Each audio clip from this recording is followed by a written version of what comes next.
To be yourself in a world that is constantly trying to make you something else is the greatest accomplishment. Ralph Waldo Emerson.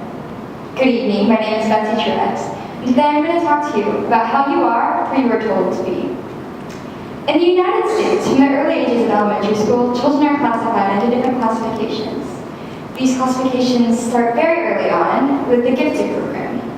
While this program is designed to help children strive to achieve academic excellence, and while it does do that, it also degrades some children who are not considered qualified for this program. Because once you are in the gifted program, you get that stamp on your report card and on your transcripts for the rest of your school career, or at least that's how it was in high school.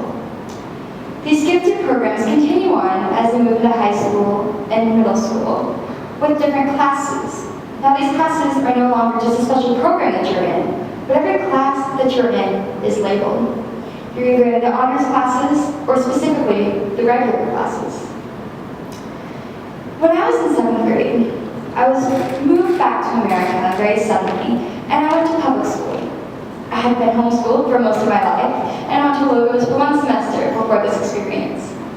So I walked into my public school one day, the first day. I had my backpack on, my schedule in hand. I was a little bit excited, a little bit nervous. So I walked in, and someone came up to me. She said, "Are you new?" I said, "Yes, I am." And she said, "What's your schedule?" So I gave her my piece of paper, and she looked at it. She looked at it for a few seconds, looked back at me, and she said, "Oh, you're in the smart person classes. You see, I'm in the stupid classes." And that sentence had such a big effect on me because I had never heard of different classes that you're in. Of course I knew there were APs and other classes that were harder, but I'd never heard of like advanced and regular classes. Because you see, because she was not in those advanced courses, she devalued herself. She viewed herself as not being able to achieve the same academic goals as I could because of the classes she was in. So just because of her academic placement level, she viewed herself as a whole as less.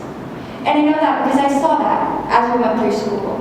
I saw how she would just treat those who were in the honors classes and advanced classes as if they were different than she was. And she treated herself as if she were less than they were. So the school system in the United States, at least for this girl, made such a big difference in her life because she viewed herself as less. She viewed herself as less valuable because that's what she was told that she was. And it might not have been purposely by the schools. I know they don't mean to degrade students, but that's the message that they sent across, at least to my friends. I have a friend who's very lovely, very extroverted, it seems. Very fun to talk to, she laughs, she's a joy to be around. But if you ask her, she'll immediately say that she's an introvert. And I believe that this is because she was told her whole life that she was an introvert. And so because that's what she was told, that's what she became. Because if someone tells you your whole life, "Oh, you're an introvert," that's what you start to believe about yourself. If someone told me my whole life, "Oh, you're an outcast," I would believe that I'm an outcast. And so if someone tells you from the moment that you're born, as you grow up, and as you continue on in life, that's what you believe. Because that's what you were told. There was a study in November of 2011 called The Effects of Community Violence on Childhood Development. And this study looked at community violence, and it looked at these communities, these small little parts in the United States. And it saw that where there was violence, it had one of the most detrimental effects that it could on the children in those communities. These children are much more likely to develop psychological disorders, and they're also more likely to become violent themselves.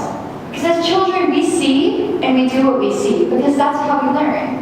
We see things and we follow our examples. It's the same way with children who grew up with divorced parents. If they grew up and saw their parents divorced while they were a child, that's their view of a marriage. That's their view of what parents are like. And so children who grow up with divorced parents, or parents who get divorced, are 50% more likely to get a divorce themselves, and 26% more likely to not get married at all, either because they have completely rebelled against that idea of what they saw, or they have accepted that as what is right and what is good. Because we see that, and we see, oh, that's what my parents did. That's what our biggest role model in life did. And so we see that, and we accept that, and we take that as fact. Because as children, we don't know any better. We see our parents, and we assume that what they do is right. Because they're the ones who raised us. They're the ones who have put in so much. They poured into us so much. It's the same with teen pregnancy rates. If a child is an outcome of a teen pregnancy, then they are 50% more likely to become pregnant when they're a teenager. And this is just, again, by watching, seeing what they are told, and taking that and applying it to their lives. Because we, as humans, we learn from example.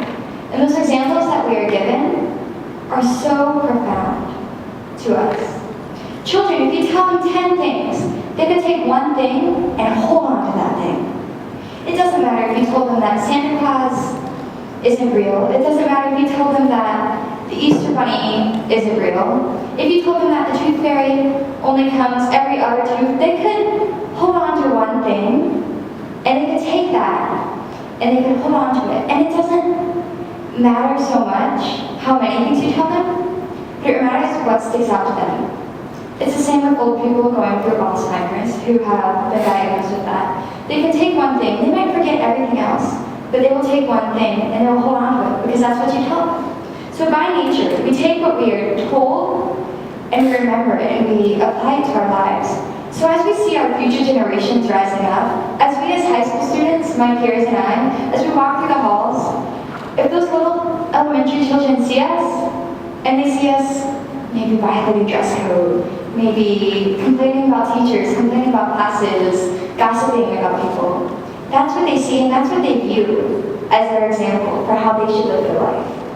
And so our future society that we're raising up, including my generation and the generations behind me, I encourage you to tell them to be better than we are, to encourage them to push and to strive for excellence, because they will be who we tell them to be, because that is our nature, and we naturally follow example. So our example is one that is honorable, and is one that is good. Then our future generations will come, they will follow in our footsteps, and we can make tomorrow a little bit better, because we are who we're told to be, and society will be what we tell it to be. Thank you.